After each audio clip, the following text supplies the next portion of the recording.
শিশু সাজিদের মায়ের কান্না যেন আকাশ বাতাসকে ভারী করে তুলেছে। আদরের সন্তান হারিয়ে পাগল প্রায় মা রুনা খাতুন। সন্তান হারানো এই ব্যথা সংক্রমকের মতো ছড়িয়ে পড়েছে আত্মীয় স্বজন এলাকাবাসীর মধ্যে।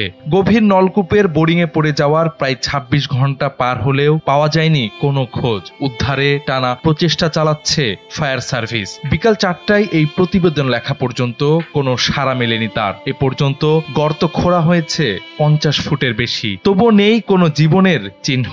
স্থানীয়দের তথ্য অনুযায়ী যে নলকূপের বোরিংয়ে শিশুটি পড়ে গেছে তার গভীরতা ৮০ থেকে ৮৫ ফুট। ফলে উদ্ধার কাজ হয়ে পড়েছে আরো জটিল ও ভয়াবহ।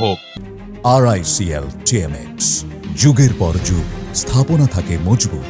বুধবার দুপুর ১:১টার দিকে তানোর উপজেলার কোয়েলহাট পূর্বপাড়া গ্রামের ধানখড়ের মাঠে খেলতে গিয়ে হঠাৎ মাত্র ৮ ইঞ্চি ব্যাসার্ধের অন্ধকার গর্তে পড়ে যায় ছোট্ট সাজিদ। এরপরই তড়িঘড়ি করে ফায়ার সার্ভিসের ৫টি ইউনিট ঘটনাস্থলে গিয়ে উদ্ধার অভিযান শুরু করে। প্রাথমিক ধাপ শেষ করে ফায়ার সার্ভিস বুঝতে পারে এক্সকেভেটর ছাড়া সাজিদকে উদ্ধার করা সম্ভব নয়। কিন্তু বড় ধরনের শক্তিশালী এক্সকেভেটর এলাকায় পাওয়া যায়নি। পুরো তানোর উপজেলায় খোঁজ করেও কোনো বড় এক্সকেভেটর না পাওয়ায় উদ্ধারে সময় নষ্ট হয়। অবশেষে রাত ৮টার দিকে মোহনপুর উপজেলা থেকে দুটি ছোট এক্সকেভেটর এনে মাটি খনন শুরু করে উদ্ধার কর্মীরা। ২ বছরের শিশুটিকে জীবিত উদ্ধারের আশায় মাঠে ভিড় করেছেন স্থানীয়রা। পরিবারের সদস্যদের কান্নায় ভারী হয়ে উঠেছে চারপাশ। ফায়ার সার্ভিস জানাচ্ছে উদ্ধার কাজ অত্যন্ত জটিল হয়ে পড়েছে, সময় লাগছে, তবে তারা সর্বোচ্চ